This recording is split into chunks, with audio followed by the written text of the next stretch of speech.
So I come from the Philippines, from an organization called Alianza Tigil Mina. And we are about 140 organizations, half of which from communities that are directly resisting large-scale mining operations, most of which are owned and operated by transnational companies. And in our engagement, we have used the human rights of a platform, and in fact, the basis of the campaign is anchored on asserting the rights of communities, particularly indigenous peoples, and of course of the rural poor, who are mostly impacted by the irresponsible and destructive operations of these transnational mining companies.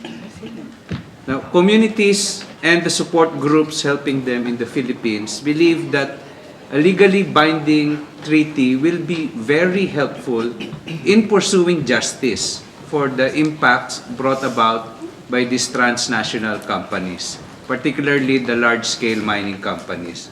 And our experience, particularly in the past 3 years, when we relate the struggle to assert human rights and dismantling corporate power, has revealed several interesting points.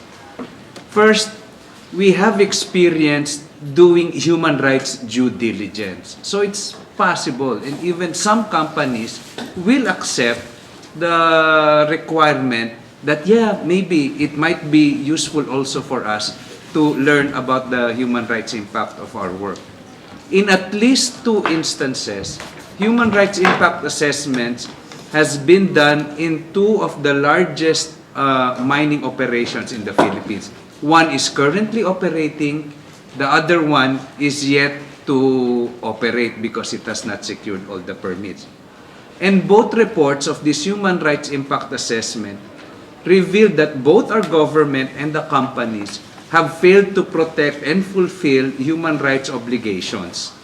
That shows that there is concrete and practical value in making this due diligence and human rights impact assessment as an obligation, both for the state and the company that wants to operate.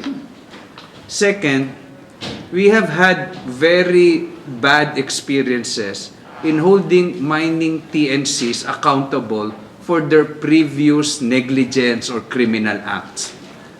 Barrick Gold is running away from its accountability for the worst mining disaster in the Philippines, which is the Mar copper mining spill in Marinduque province. They had 2 mine spill accidents in 1992 and in 1996. Now, more than 20 years after these disasters, no compensation has been made, although international cases have been filed. Now, in fact, the mining company and even the Asian Development Bank, the ADB, as one of the major investors, are washing their hands of their responsibility. So there is a value if there is a legally binding treaty and we can hold these companies accountable, whether through compensation or to a tribunal.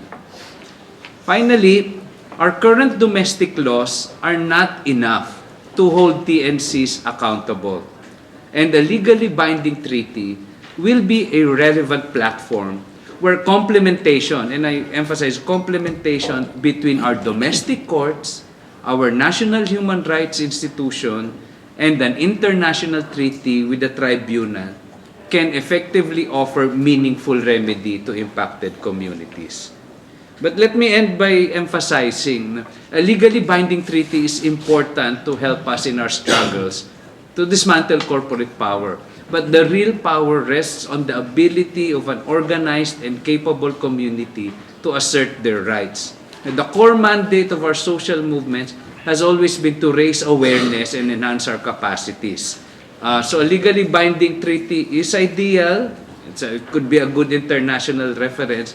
But while we enter into negotiations in the near future, we should remember and we must emphasize the communities will never tire of exposing and challenging corporate power.